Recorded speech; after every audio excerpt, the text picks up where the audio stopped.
Running toilets are a pain in the rear end, right? Hey DIY Nation, it's Jeff with Home Repair Tutor, and today I'm going to share with you how to stop your toilet from running.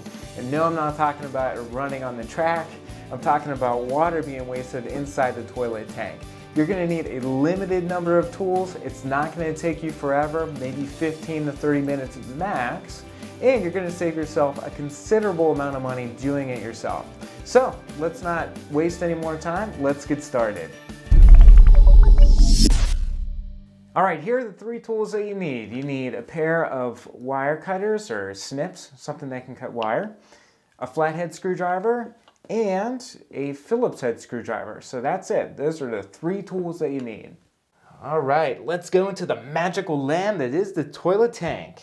The first culprit you should look at is the flapper. Oftentimes the flapper becomes worn out because of mineral deposits, just regular use and being submerged in water. And you'll see a little bit of an indentation in it right here. Just switch it out with a universal flapper or a flapper that is compatible with the brand of toilet that you're using. This costs probably about $5 and is totally worth switching out. The second reason that your toilet could be running is because when you flush it, when you pull up on it, and you let the handle go in the toilet, the chain drops and gets stuck in between the flush valve, which is this black body here, and the flapper. And if that's the case, water is leaking in between the flapper and the flush valve. So the fix is to trim your chain that connects your flapper to the toilet handle. And you only want a little bit of slack in it. You don't want a ton like this. So just trim it with the wire cutters or your tin snips, whatever you have on you.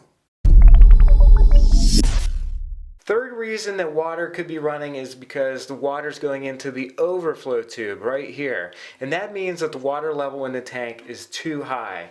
So in order to make this fix, what you need to do is adjust the float. And this is the float, and there are several different kinds of floats in the toilet tank, but this is one, and I'll show you a second one here in a moment. But you need to adjust the height of this.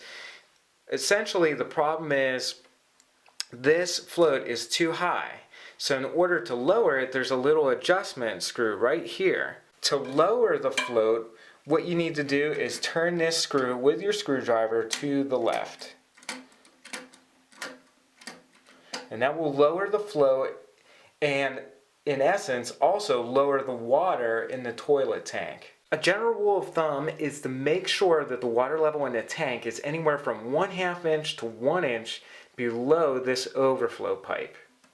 So you can make a mark on the overflow pipe with a Sharpie marker and make sure that the water level rises to that point. Alright, if you have an old school float ball like this one here, you'll need to adjust it instead of the float cup to adjust the water level in your toilet tank. So again, if your water level is too high, you need to make sure that this float ball goes down, because when the water rises, the lower the float ball is, the more sensitive it will be to triggering the stoppage of the water.